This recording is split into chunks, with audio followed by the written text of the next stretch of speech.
आज से 6.5 करोड़ साल पहले एक बड़ा एस्ट्रॉइड पृथ्वी से टकराया।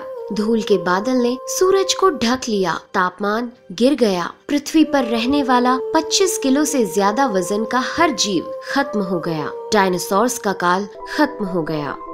डायनासोर्स का अंत एक नई प्रजाति के लिए सुनहरा अवसर लेकर आया। ये प्रजाति थी मैमल्स की। मैमल्स यानी स्तनधारी जीव। इन्होंने खुद को इस महाविनाश से बचा लिया था। अत्यंत गर्मी से बचने के लिए ये जमीन के अंदर रहने लगे थे और जिंदा रहने के लिए इन्होंने सब कुछ खाना शुरू कर दिया। इतने बड़े महाप्रलय के गुजरने के बाद धरती फिर से सामान्य हो गई थी। सतह पर फिर से नए पेड़ पौधे उगने लगे थे और धरती पर जो 5% जीव बच गए थे, उनमें एडाप्टिव रेडिएशन की प्रक्रिया से बहुत सारी नई प्रजातियां जन्म लेने लगी। इयोसीन इपोक में 5.5 करोड़ साल पहले बंदर जैसी प्रजातियां आई। इनकी आंखें सर में आगे की तरफ थी।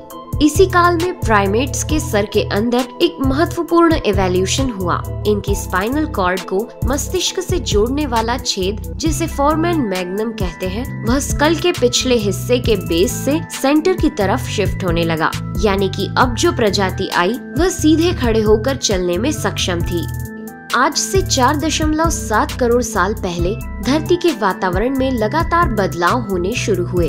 धरती के टेक्टोनिक प्लेट्स में हलचल हुई, जो धरती के 2 बड़े महाद्वीपों को एक दूसरे के पास ले गई। ये वही भूभाग है जहां आज हम भारतीय रहते हैं। ये है इंडिया, जो एशिया महाद्वीप की ओर तेजी से बढ़ रहा था। इन दोनों महाद्वीप के आपस में टकराने की वजह से हिमालय जैसी पर्वतमालाएं खड़ी होने लगी। यह वही पर्वतमाला है जिसे आज हम जानते हैं दुनिया की सबसे ऊंची चोटी माउंट एवरेस्ट के नाम से। ये पर्वतमालाएं इतनी ऊंची थी कि इससे मौसम का पैटर्न बदलने लगा, जिससे पृथ्वी ठंडी होने लगी। इस पर्वत श्रृंखला से गिरने वाला बर्फ आगे चलकर कई नदियों का निर्माण करने लगा। यह वही नदियां हैं जिससे आज हमारी आधी से ज्यादा आबादी को पीने का पानी मुहैया होता है। ओलिगोसीन इपोक में 3 करोड़ साल पहले ग्लोबल कूलिंग हुई। घास के मैदान बढ़ने लगे और जंगल घटने लगे। तब ऐसे जानवर विकसित हुए जो खुले मैदान में रहने के लिए उपयुक्त थे, और इन्हीं में दूसरे जानवरों को खाने वाले जानवर भी विकसित होने लगे। 1 करोड़ साल पहले पृथ्वी वह रूप लेने लगी थी जिसे आज हम देख रहे हैं। धरती का वातावरण लगभग पूरी तरह से आज के समान बन चुका था और धरती के सारे महाद्वीप लगभग पूरी तरह से जाने पहचाने थे। लेकिन परिस्थितियां फिर बदलने लगी। 40 लाख साल पहले धरती की टेक्टोनिक प्लेट में एक बार फिर से हलचल हुई और अफ्रीका के पूर्वी इलाकों में एक नई पर्वत श्रृंखला का निर्माण हुआ। ये पर्वत श्रृंखला थी ईस्ट अफ्रीकन रिफ्ट वैली। इस पर्वत श्रृंखला के उभर जाने से यहाँ के हरे भरे जंगलों में आने वाली मौसमी हवा का मानसून पूरी तरह रुक गया और इस वजह से यहाँ के जंगलों में बारिश आनी बंद हो गई। यहीं इसी जंगल में रहते थे द ग्रेट एप्स। ये हैं हमारी काफी दूर के रिश्तेदार। हमारी ये पूर्वज कहलाते हैं पेरोलापिथिकस या पेरोला। हमारे परिवार की शुरुआत इसी ग्रेट एप्स से हुई। पेरोला पेड़ों पर रहते थे और फल खाते थे। वजनी होने के कारण ये एक डाल से दूसरी पर नहीं जा सकते थे, इसलिए ये हमेशा झूलते रहते थे। कभी कभी ये अपने 2 पैरों पर भी खड़े हो जाते थे। ये चल सकते थे। आम धारणा के उलट सीधे चलने की क्षमता जमीन पर नहीं बल्कि टहनियों पर विकसित हुई। बाइपेडलिज्म यानी 2 पैरों पर चलना इंसानों की नहीं बल्कि एप्स की खोज थी। आगे चलकर ये ग्रेट एप्स जलवायु और जगह के अनुसार बदल गए। कुछ चिंपैंजी और गोरिल्ला में विकसित हुए, कुछ इंसानों में विकसित होने शुरू हुए। वो पूरे अफ्रीका में फैले हुए थे। बारिश के बंद हो जाने से यहाँ के जंगल सूख गए, जिसका सबसे ज्यादा असर इन एप्स पर पड़ा। जंगल सूख जाने से इन एप्स के लिए खाने की समस्या उत्पन्न हो गई और इसीलिए अब ये पेड़ों से उतरकर खाने की तलाश में जमीन पर अपने कदम रखने लगे।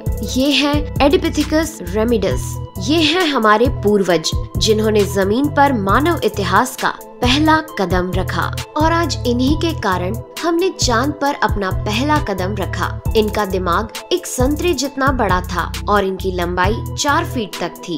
ये हमारे वंश के सबसे पहले सीधे चलने वाले जीव थे। कई हजार सालों के विकास क्रम के बाद ये 2 पैरों पर चलने लगे। इससे ऊर्जा कम खर्च होती थी और ये चलते चलते भी खा सकते थे।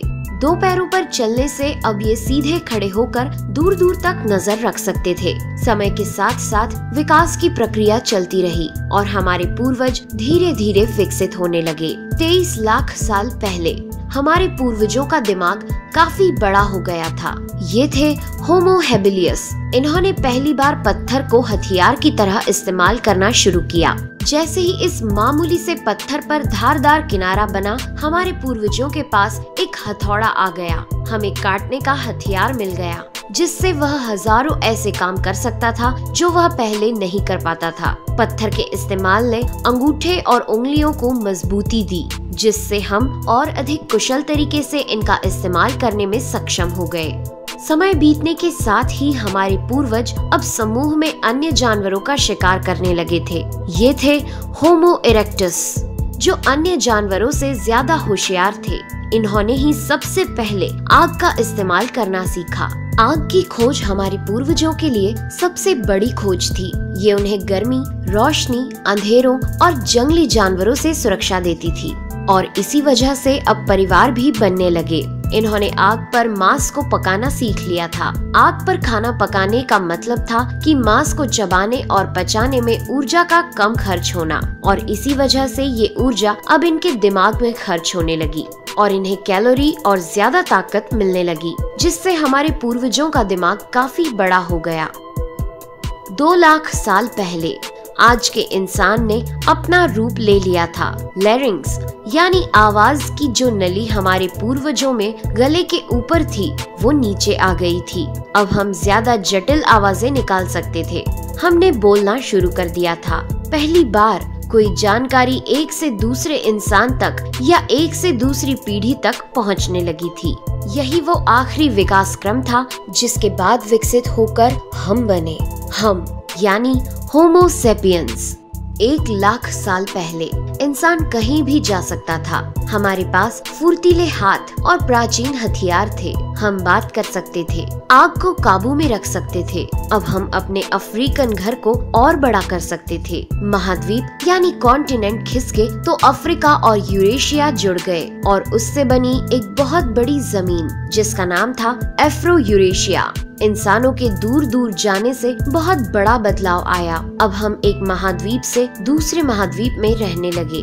इसकी वजह से हम उन चीजों से बचे हुए थे जिसकी वजह से वानरों के मुकाबले दूसरे बड़े स्तनधारी हमेशा के लिए खत्म हो गए। करीब 50,000 साल पहले आइस एज शुरू हो गया और नॉर्थ पोल से आगे बढ़ने लगा। उसी वक्त इंसान चाइना और ऑस्ट्रेलिया तक पहुंच गया था। 30,000 साल पहले इंसान पहली बार यूरोप पहुंच गए।